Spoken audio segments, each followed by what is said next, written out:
like his bursa sac or something like that removed from his Completely elbow. removed. Yeah. Yeah. So hopefully that does the trick. Uh, you know, I'm sure he's in good hands at home. Uh, We have well, never mind. Never mind. We haven't talked about it yet, but speaking of like AEW and All Out, like just overall, what'd you think of the card? What'd you think of the show? I thought it was nowhere near as good as All In was. Not because I was at All In, because I've watched All In on TV. I thought it just didn't feel big time like it should have felt. Um, that's their WrestleMania. Like they've come out and said it that every year they're going to be in Chicago Labor Day weekend. Starcast is going to be attached to it, which we can get into Starcast if you want to. I got a whole different opinion about that. So to me, it didn't have the same feel as All In had. It was a good show. Now, don't get me wrong. It was like, WWE's got WrestleMania. This was Survivor Series for WWE, and it's not supposed to be. This was supposed to be their WrestleMania, and I just didn't think. I thought a lot of it didn't come off well. I thought a lot of it was. If this is your biggest show, man, you got to swing for the fences. You can have all that other bullshit set aside for another show, and that's just how I felt about it. I was on vacation when it happened, which is why we didn't do a show last week because we couldn't get our schedules linked up. But I did after the show. I was on Talkomania's thing with them, and I pretty much said the same thing. Like I didn't think this was as good a show as it should have been. What'd you think? No, I completely agree, and that's why I wanted to get your opinion first. I thought it was a good show. I thought it was a solid show, but for what it wasn't a anchoring show. It wasn't like this is our Yep. premiere. This is our this is our top, our upper echelon of our shows. Like this, if you're gonna watch a AEW pay per view once a year, this is the one. If I was tuning in for the first time to an AEW pay per view, I probably wouldn't be very excited to see what they got to go on TV or the next pay per view. I thought it was a solid card. There were some matches I was like, fuck, that's the way they're gonna go. But then okay, whatever. But I honestly felt like this was so. A lot of people shit on WWE. A lot of people shit on their cards. I honestly thought, and I thought like SummerSlam was actually a pretty damn good pay per view. I felt that SummerSlam was a way better event than this one was, and I feel like SummerSlam had more of a WrestleMania-esque build and story and feel to it than this did. It just didn't feel like this was like given the production, not necessarily production, but the pizzazz to really build this up as this is our main thing. This is what we got going for us. I just felt like they should have had a lot more to it than what they did to build up on that. I'm glad you said production because you just reminded me of something that I wanted to get into regarding it. There was a lot of fuck ups for this show. Wrestlers fucking up. Jericho wins the title. He's standing at the top of the ramp, and you can hear the fucking producer or the cameraman counting him down. 7, 6, 5. Like, come on, man. Like, you got billionaires behind you. You're trying to compete with the WWE. You talk shit about them every chance you get. And then at your biggest show, all I see as a guy that's been watching wrestling for damn near 30 years is how many fuck ups that happen. And you have to, like, it's one thing if it's All In. It's another thing if it's Fyter Fest. All right. But you're out of goodwill now. Now it comes off as just being like y'all don't give a fuck. Like, it is what it is. Y'all are gonna have to accept the growing pains. No, fuck that. You've had multiple shows now. You've had multiple chances to correct all this shit. And to me, it seems like the production is getting worse, not better. So, and we've talked about this before. I'm critical of them, but I'm cheering for them. But I can't sit here and ignore shit like that I know that the common internet fan sitting in his mom's basement would destroy the WWE for doing some of the shit that happened at All Out for. So you some bitches need to be fair and you need to be equal in your critique. If you're not, then go fuck yourself. That's the way I feel about it. Because as a wrestling fan, as somebody that's paying a shitload of money for all the shows that I go to, all the pay-per-views that I buy, all the WWE network subscriptions every month, I expect more for what I'm paying for. And I'm not just going to sit here and act as if everything's all hunky fucking dory when it's not. So until they right their ship, you won't catch me buying another fucking pay-per-view until they come to Atlanta. They're announcing all these other fucking cocksucking cities, but Atlanta's not on there. The AEW ain't getting shit for my money anymore until they come to Atlanta. And hopefully you'll tell me that their production value is getting better. I'm done with my Rucker rant for them. Question for you. Yep. We talked about this on the last show when we had Irish Whip on here. I polled all three of y'all. Did AEW drop the ball with Hangman? And if I remember correctly, the collective answer was yes and no. But if he wins at All Out, then the answer is no. So now that we saw that he lost fair and square to a 50-year-old drunk motherfucker who lost the belt at Longhorns, has AEW dropped the ball with Hangman Page? Well, I wasn't part of that collective group. And so, no, I don't think they have. I thought that was your answer, too. No, I didn't say they dropped the ball. I said they didn't drop the ball with him yet. I thought you said, okay, I apologize then. But I just remember multiple answers being, it depends on what happens at All Out. No, because I wanted Jericho to win the championship. Okay, so fuck Jericho. Hangman.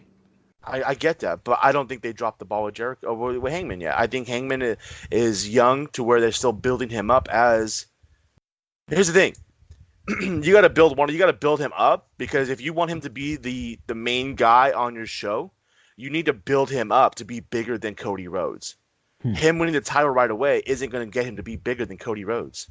Why wouldn't it be? He's the first AEW champion. Because Cody Rhodes was, and as you put it, Cody Rhodes is wrestling against Drake Maverick. We're still going to be talking about Cody versus Hangman Page at this point, and the talk is going to be Cody Rhodes. It isn't going to be Hangman Page. Then have Hangman beat Cody.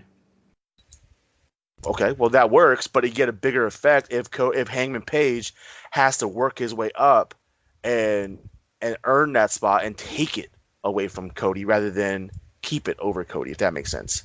Well, here's what I don't get though with that logic. He's been working his way. I mean, he's not a rookie. Like, he was in ROH for years, and he was supposed to be the next big thing. But he wasn't. So why are we getting a slow build now after they, including Cody, tell me every chance he get how fucking great Hangman is, and then you don't give him a great build versus Jericho. You don't give him a great build since AEW started. He main events in what I thought could have been a better match. It was a good match. He main events your biggest pay-per-view, and he fucking loses right in the middle of the ring. The guy kicks out of his finisher. He doesn't cheat to beat him. He beats him fair and square. So, I don't know. You tell me. I don't know. I feel like Hangman Page is a guy that's going to be at the top of the company and top of the industry. I don't think he's there yet. Unless you're in tune with the wrestling industry and watching wrestling and have watched everything that's been out there for the last 3 to 4 years, you really don't know who Hangman Page is. And like we talked last week, if Hangman Page is the champion, and I'm a new audience and coming to it, I don't know who the fuck Hangman Page is, and that's not enough to make me tune into this program. Chris Jericho, I fucking know who Chris Jericho is. Guess what? He's a champion. I'm gonna tune in and see what the fuck they got going on with him, and now I'm gonna be introduced to who Hangman Page is. I don't get that either, because Jericho's 50 years old. Like, it's that's still Chris Jericho. That's he's the still reason one of the that biggest names in wrestling, and okay. he's had one of the best runs. He's had one of the best runs of his career over the last 3 years. Has he though? Yes. Or is that just what everybody's telling you? No, he has. His matches have not been that great, as much as everybody tells you that. His matches have not been. I thought his first match at Omega, and his matches with Naito were fantastic. Oh, well. And his last year in the WWE was a great year or two that he had going on there. On mic, it was fantastic. But again, Jericho's the first champion of an upstart company that's trying to be the quote-unquote opposite of WWE, trying to be an alternative. and you get a 50-year-old former WWE guy to win your first world title against all the young guys that you have there. That's not a good look. I mean, I'm in the minority with that logic. But if you can't see the hypocrisy of people But you're blowing like that Jericho, thought process. It's like, well, why don't we just go to young guy possible to get the fucking title of Jungle Boy? because Jungle Boy's not a believable champion, Marty. I'm just saying. Hangman is though. Hangman's being pushed as the guy, and yet you let He is being pushed as the guy. He's not the guy yet though, and giving him a little more time of building up as the guy. Because like you said earlier, the build up to this match was not great. It wasn't for either one of them, to be honest. But they need to really put some actual production into him and build Hangman Page up as this is our guy. They have not done that yet because it still is our guy is Cody Rhodes. Our guy is Chris Jericho.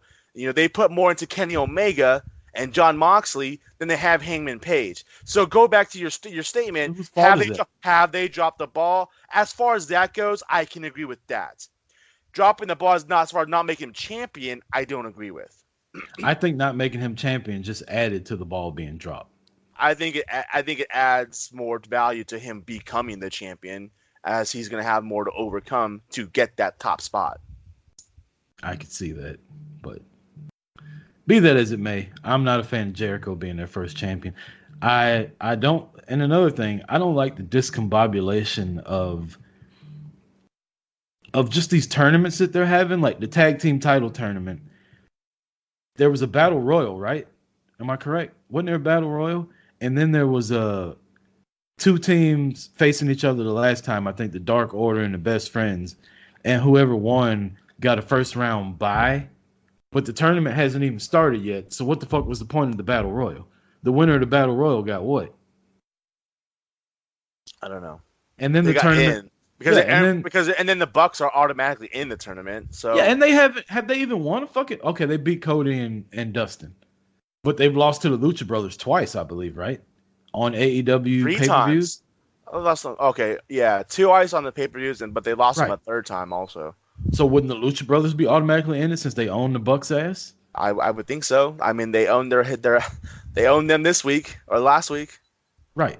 And then the women's tournament, you have a battle royal. The winner of the battle royal faces the winner of a random fucking match between two women that not a lot of people know. Right. And of course nobody knows. And of course the winner of the battle royal was the most predictable fucking thing that anybody could have predicted, that she was gonna win. And look, I'm all for being progressive, but I'm not for being progressive for the sake of being progressive. Like when you're forcing it down my throat. Let's be real. Nyla Rose is not the best women's wrestler in AEW. Nyla Rose is not the best women's wrestler that was in that battle royal. That battle royal could have went to 3 or 4 other people. That would have been a way better story. But the story is the fact that she's transgender. Okay, I get it. Your first transgender champion, competitor, yada, yada, yada. I'm all for that. But I'm not for forcing it down my throat for the sake of saying that you're progressive. And then people will quickly point out how WWE does the same thing with their women's division, but they'll completely ignore what AEW is doing with Nyla Rose right now. That's another thing that just chaps my ass.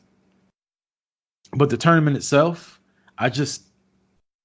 it's too, like, I don't know. Like, how do you have a battle royal and the winner faces 2 random fucking women over here that nobody even knows about that are on the main card? Like, how did those 2 women only have to beat one person while everybody else had to beat 25 or however many people were in the battle royal? Like, how is that fair? Yeah. And so, but the battle royal itself was a lot of fun. It was a decent battle royal. That's my thing with their tournaments. How you feeling about their championship selection committee? It's worse than a fucking BCS. I can't disagree with you on that. It absolutely is. It makes no sense as far as where they're going. And it goes all the way down. We already talked about the AEW championship and them just picking somebody. The tag team tournament, it makes no sense. It has made 0 sense since they announced it. The women's match, it's just like, it makes no sense. Like they didn't even show anything to show that those 2 women were going to reason why they were even in the singles match together to earn that spot against it. There's more women on that roster who should have had a one-on-one match, and then they fought the winner of the Battle Royal, and those 2 women should have been in the Battle Royal. I just, yeah, I don't get it. I don't know why. And it kind of makes me cautious about them bringing out